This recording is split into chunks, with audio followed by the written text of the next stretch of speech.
Hey everybody, welcome back to the Driveway Engineer. I'm JR. Today I'm back here working on my OM617. This is a Mercedes 5-cylinder turbo diesel. I'll tell you what, that sumbitch rolls some coals, son. This is for my 1988 Toyota 4runner. If you're not familiar, I've been working on it for over the winter, a few months now. We're actually to the point where I have a fully assembled long block here. Well, let me show you a couple of the challenges.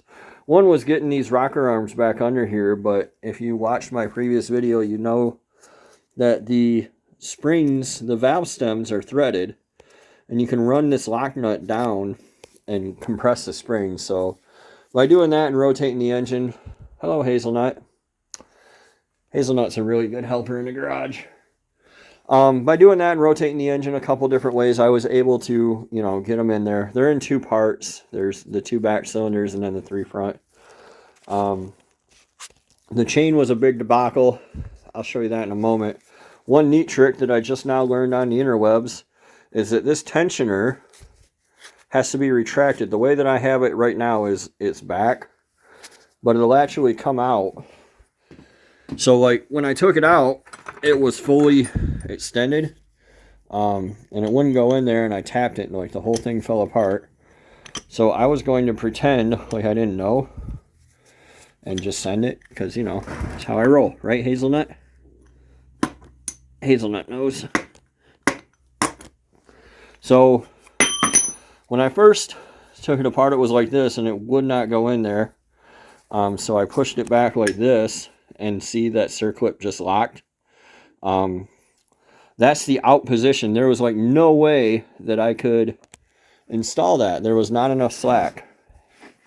Hazel's a little skittish, but she would like some attention.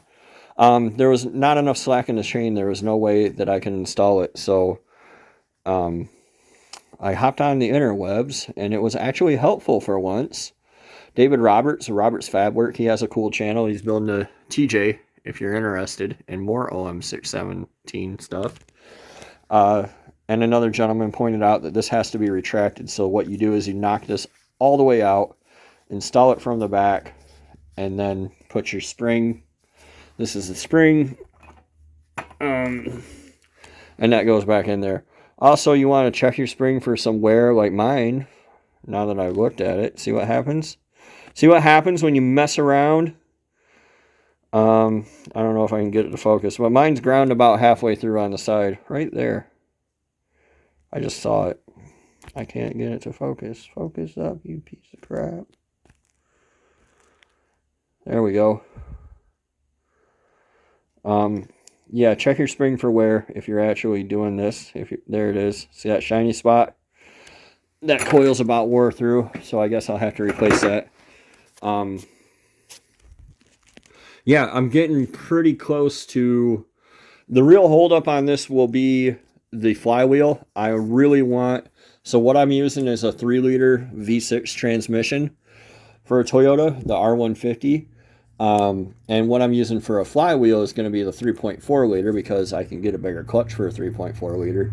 And there's a 38-pound flywheel for a 3.4 liter. And heavy flywheels, if you don't know, flywheels store momentum. That is